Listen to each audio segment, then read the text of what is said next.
दुनिया भर में कोरोना वायरस का कहर जारी है। भारत में भी कोरोना संक्रमित मरीजों का आंकड़ा लगातार बढ़ रहा है और अब ये आंकड़ा 20,000 के पार पहुंच गया है। बुधवार शाम स्वास्थ्य मंत्रालय की ओर से जारी आंकड़ों के मुताबिक देश में कोरोना के मामलों की संख्या 20,000 के पार हो गई है।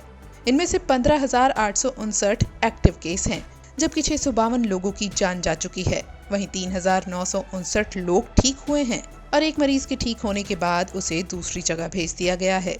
कोरोना वायरस के महासंकट के बीच स्वास्थ्य कर्मियों पर लगातार हो रहे हमले पर मोदी सरकार ने अब कड़ा फैसला लिया है।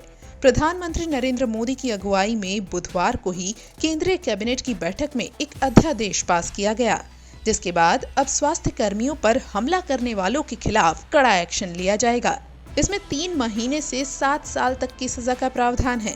केंद्रीय मंत्री प्रकाश जावड़ेकर ने कैबिनेट बैठक में लिए गए फैसलों की जानकारी दी। आज प्रधानमंत्री नरेंद्र मोदी जी के अध्यक्षता में कैबिनेट की बैठक हुई और कैबिनेट की बैठक में एक बहुत महत्वपूर्ण निर्णय हुआ। आरोग्य कर्मियों के खिलाफ कोई हिंसा या हैरेसमेंट अब बर्दाश्त नहीं होगी और इसलिए उनको पूरा संरक्षण देने वाला एक अध्यादेश आज लागू करने का फैसला हुआ है और राष्ट्रपति जी के हस्ताक्षर के बाद वो तत्काल प्रभाव से लागू होगा। इसलिए जो महामारी बीमारी कानून था, एपिडेमिक डिसीजेस एक्ट 1897, उस कानून के तहत उसमें बदलाव करके यह अध्यादेश लागू करने का निर्णय आज मंत्रिमंडल ने किया है।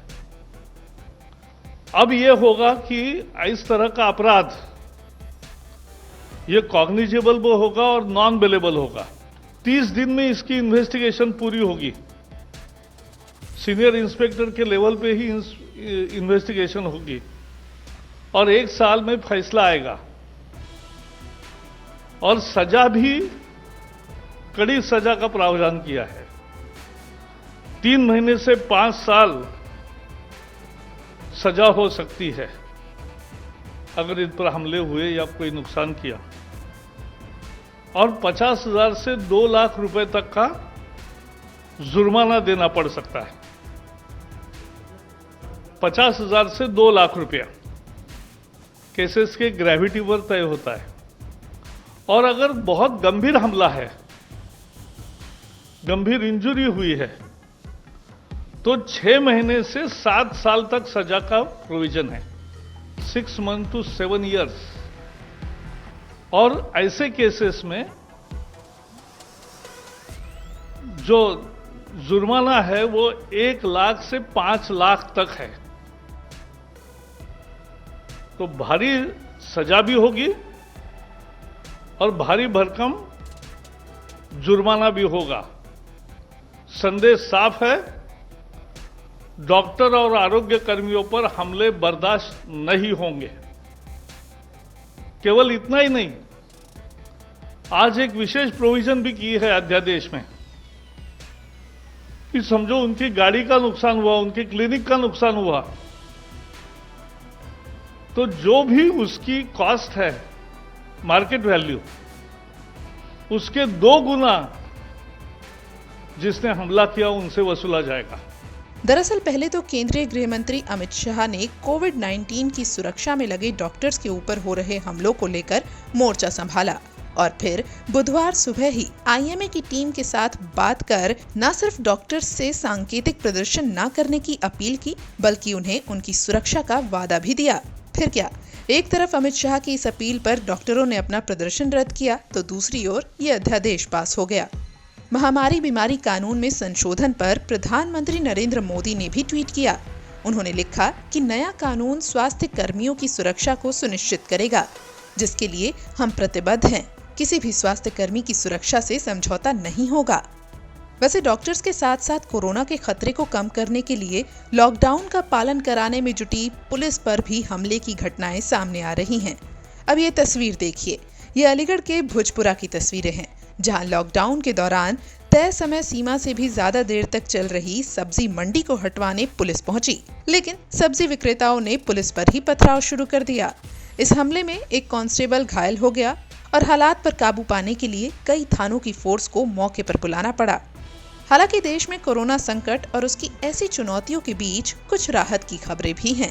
असम के मंत्री हेमंत बिस्वा ने जानकारी दी है कि पिछले 7 दिनों में राज्य में कोविड-19 का कोई नया मामला सामने नहीं आया।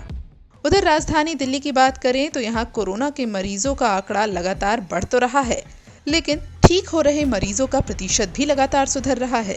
दिल्ली में बुधवार सुबह तक कुल केस 2186 थे। इनमें से 611 यानी 28% मरीज ठीक हो चुके हैं। दिल्ली में आज की डेट में 2156 पॉजिटिव पेशेंट हैं, जिसमें 75 पेशेंट कल जुड़े हैं और 611 पेशेंट ठीक हो चुके हैं। 28% ठीक हो चुके हैं लोग।